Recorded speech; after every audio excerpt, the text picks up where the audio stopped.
तो आज की इस वीडियो में हम पढ़ने वाले हैं पास्ट इंडेफिनिट टेंस को। काफ़ी इंटरेस्टेड टेंस है। कारण ये है कि इसके जो सेंटेंसेस हैं इनको हम अपनी डेली लाइफ में बहुत ज़्यादा यूज़ करते हैं। साथ में दूसरा रीज़न यह है इसके इंटरेस्टेड होने का कि इसकी जो हेल्पिंग वर्ब है वह है डिड, और डिड का प्रयोग जो है यहाँ पर होता है और साथ में यहाँ पर वर्ब की सेकेंड फॉर्म का प्रयोग होता है।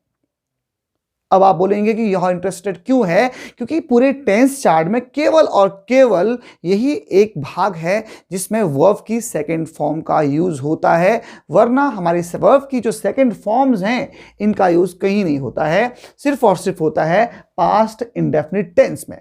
वर्ब की सेकंड फॉर्म से क्या मतलब है? हमने पढ़ा था पहले, जब भी हमने पढ़ा है गो, वेंट, गॉन, गोइंग, तो सेकंड फॉर्म होती है ये वेंट, कम, कैम, कम, कमिंग, तो सेकंड फॉर्म है कैम। तो इसी तरह से जब भी हमने अब ये फॉर्म्स पढ़ी थी तो इनमें जो है जो सेकंड फॉर्म है उसका प्रयोग होता है पास्ट इंडेफिनिट टेंस में। तो इसको हमको अपने दिमाग में बैठा के रखना है कि वर्ब की सेकंड फॉर्म का प्रयोग होगा पास्ट के सेंटेंसेस में। साथ में यदि हम नेगेटिव बनाएंगे तो या इंट्रोगेटिव बनाएंगे तो हेल्पिंग वर्ब डिड का प्रयोग होगा। तो ये मेन तो दो चीजें हैं, हमने यहां पर हाईलाइट इनको किया है कि इसमें हेल्पिंग वर्ब डिड का प्रयोग होता है और साथ में मेन वर्ब जो है वर्ब की सेकेंड फॉर्म का यूज होता है। अब हम जो इसके सेंटेंसेस होंगे, हिंदी के सेंटेंसेस, उनको कैसे पहचानेंगे? तो इसकी पहचान होती है गया। अंत में जो सेंटेंस का अंत होता है, जो आपके वाक्य का अंत होता है, उसमें आता है गया या लिया या दिया या दी या था, थी, थे, आप पास्ट में समझते ही हैं, तो इनका यूज होता है हमारे सेंटेंसेस में। तो चलिए शुरू करते हैं इसके स्ट्रक्चर के साथ, इसके पॉजिटिव सेंटेंसेस के साथ। तो पॉजिटिव सेंटेंस का इसका स्ट्रक्चर होता है कि सब्जेक्ट लगता है, वर्ब की सेकंड फॉर्म लगती है और ऑब्जेक्ट लगता है, कोई लफड़ा नहीं है। सब्जेक्ट यानी कि जो कर्ता होगा और वर्ब की सेकंड फॉर्म का यूज होगा जो अभी हमने आपको बताया। बाकी इसमें जो कर्म होगा जिसके बारे में बात हो रही होगी उसको लिख देंगे। तो सिंपली एक एग्जांपल से समझते हैं। राम घूमने गया। राम, तो राम हो गया हमारा सब्जेक्ट, राम घूमने गया। अब घूमने गया तो घूमने को क्या बोलते हैं? वॉक। तो क्या हो जाएगा? राम घूमने गया, तो राम गया, जाना है, तो यहाँ पे गो, वेंट, गॉन वर्ब की सेकंड फॉर्म है। तो राम गया है घूमने, तो Ram went to walk, Ram गया घूमने। अगर हम बोलेंगे राम घूमने नहीं गया, इसका नेगेटिव यदि बनाना होगा तो कैसे बनाएंगे? तो सब्जेक्ट हम समझते ही हैं, राम है, उसके साथ लगेगा did not, Ram did not, verb की फर्स्ट फॉर्म लगेगी। ध्यान रखना है नेगेटिव और इंट्रोगेटिव में वो जो सेकंड फॉर्म थी वो फिर से फर्स्ट हो जाती है। तो Ram did not go for walk.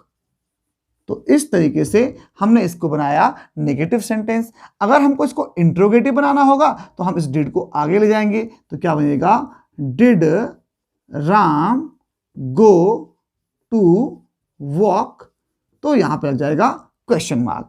तो इस तरह से हमने एक सेंटेंस था पास्ट इंडेफिनिट का, राम घूमने गया, इसको हमने बनाया अफर्मेटिव, नेगेटिव और इंट्रोगेटिव में। आपको कुछ चीजें समझ में आ गई होंगी कि कहां पर हम वर्ब की सेकंड फॉर्म का प्रयोग करते हैं और कहां पर हम वर्ब की फर्स्ट फॉर्म के साथ डिड का प्रयोग करते हैं। तो आप यहां पर और भी स्पेसिफिक समझ गए होंगे कि यहां पर ये सेकंड फॉर्म इंपॉर्टेंट क्यों है, क्योंकि ये एकमात्र जो आपका पास्ट इंडेफिनिट का जो पॉजिटिव सेंटेंसेस हैं सिर्फ और सिर्फ उनके साथ ही यूज हो रही है।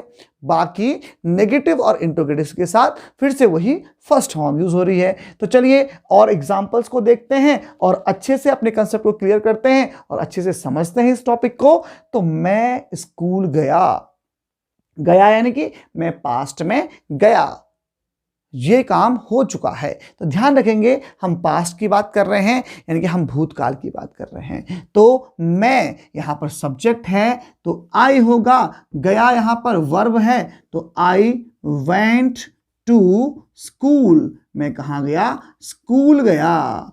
मैं स्कूल नहीं गया तो क्या बनेगा जरा आप भी बताइए?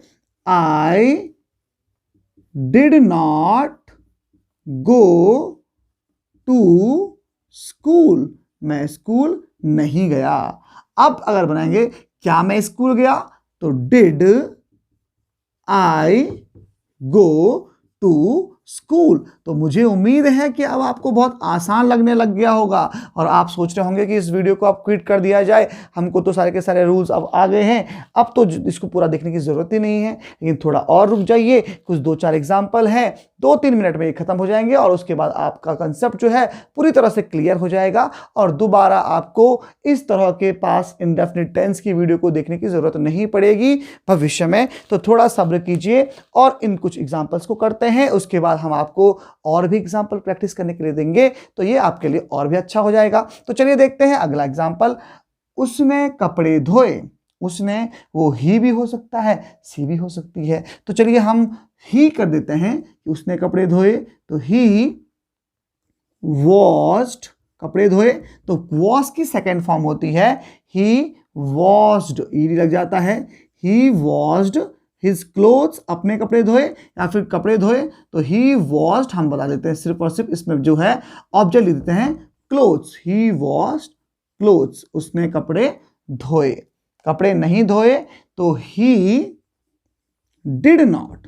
अब आप यहां पर एक चीज समझ रहे होंगे कि जो हमको दिक्कत होती थी प्रेजेंट इंडेफिनिट में कि डू किसके साथ लगाएं, डज किसके साथ लगाएं, प्लूरल कौन है, सिंगुलर कौन है, यहाँ पास्ट में ऐसा कोई प्रॉब्लम नहीं है, सिर्फ हमारे पास हेल्पिंग वर्ब है डिड, चाहे वो सिंगुलर है चाहे वो प्लूरल है, सबके साथ आप डिड लगा दीजिए। तो चलिए ही डिड नॉट वर्ब की फर्स्ट फॉर्म लगेगी। ध्यान रखिए हमने बोला था कि नेगेटिव और इंट्रोगेटिव में वर्ब की फर्स्ट फॉर्म लगेगी, तो he did not wash clothes, उसने कपड़े नहीं धोए। क्या उसने कपड़े धोए आप पूछ रहे हैं, तो डिड ही वॉश क्लोथ्स। देखिए कितना आसान है, डिड ही वॉश क्लोथ्स। लेकिन ध्यान रखिए हमेशा क्वेश्चन मार्क लगाना बिल्कुल जरूरी है। क्या उसने कपड़े धोए, अगर धोए तो आप यस बोलेंगे, अगर नहीं धोए तो आप ना बोलेंगे। हमने किया, अब देखिए यहां पर बहुत ही अटपटा सा सेंटेंस है लेकिन ये कई बार आता है, ये काम किसने किया, हमने किया। अब बताइए क्या बोलेंगे इसके लिए, तो हमने किया, हमने किया, वी, किया को क्या बोलेंगे भाई, तो किया होता है करना, डू, तो डू की सेकंड फॉर्म क्या होती है, डिड, तो वी डिड, हमने किया, हमने किया। अब बोलेंगे हमने नहीं किया नेगेटिव, तो वी डिड नॉट, तो वहां पे वी डिड नॉट, लेकिन ये तो अभी ये डिड जो है ये तो क्या थी, हेल्पिंग वर्ब थी। अब आप बोलोगे कि यहाँ का ये कहाँ गया, तो ये हो जाएगा we did not do, verb की फर्स्ट फॉर्म भी आ जाएगी, तो वी डिड नॉट डू। अगर हम इंट्रोगेटिव बनाएंगे तो क्या बन जाएगा, डिड वी डू, क्या हमने किया, तो डिड वी डू। तो इस तरह से हमने इसको बनाया, हमने किया, वी डिड, नहीं किया वी डिड नॉट डू, और क्या हमने किया, डिड वी डू। आज बारिश हुई, बारिश हो चुकी है, पास्ट में बारिश हो चुकी है तो उसके बारे में बात कर रहे हैं, तो क्या हो जाएगा, इट, इट। अब बारिश होने को बोलते हैं रेन, रेन मीन्स वैसे बारिश भी होता है लेकिन बारिश होने को भी रेन बोलते हैं। अब इसकी सेकंड फॉर्म की बात करेंगे तो इसकी सेकंड फॉर्म क्या होगी, rained, it rained today, it rained today, आज बारिश हुई। आज बारिश नहीं हुई तो आप भी बनाइए फटाफट से, इट डिड नॉट, क्या आएगा first form, rain, it did not rain today, आज बारिश नहीं हुई। क्या आज बारिश हुई, मैं तो सोया हुआ था, मुझे पता ही नहीं चला कि आज बारिश हुई या नहीं हुई, तो आप पूछेंगे डिड इट रेन टुडे, क्या आज दोपहर में बारिश हुई थी, तो आप यहाँ पर क्वेश्चन मार्क लगाओगे और ऐसे अपने जो है रिश्तेदार से पूछोगे, अपने साथ में जो है उससे पूछोगे डिड इट रेन टुडे, क्या आज बारिश हुई। तो इस तरह से आप इन सेंटेंसेस को पूछोगे। चलिए फटाफट से अगला सेंटेंस पढ़ते हैं और इसको ट्रांसलेट करते हैं। उसने मुझे बुलाया, उसने मुझे बुलाया, तो सी, बुलाने को क्या बोलते हैं, कॉल्ड, कॉल सेकेंड फॉर्म हो गया called, she called me, negative क्या बनेगा, सी उसने मुझे नहीं बुलाया, सी डिड नॉट, और कॉल्ड की first form call, she did not call me. और यहां पर अगर इसका इंट्रोगेटिव बनाना होगा तो डिड सी कॉल मी।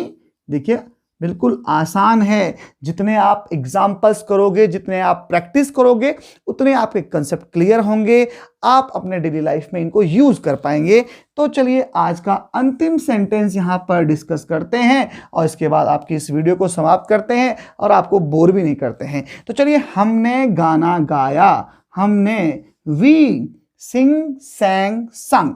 आपको ये फॉर्म्स याद करनी होगी सेकंड फॉर्म के लिए, थर्ड फॉर्म के लिए। यदि आपको टेंस और अपने सेंटेंसेस को बनाना है, इंग्लिश को बोलना है, इंग्लिश को लिखना है, तो वी सैंग ए सॉन्ग, हमने गाना गाया। हमने गाना नहीं गाया, we did not sing a song, हमने गाना नहीं गाया। और क्या हमने गाना गाया? Did we sing a song.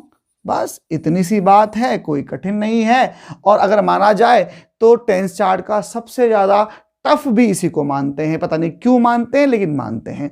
लेकिन आपको नहीं मानना है, और मुझे उम्मीद है कि आपके काफी सारे कंसेप्ट क्लियर हो गए होंगे और इसके बाद आप जो है इस तरह के सेंटेंसेस को गलत नहीं करोगे।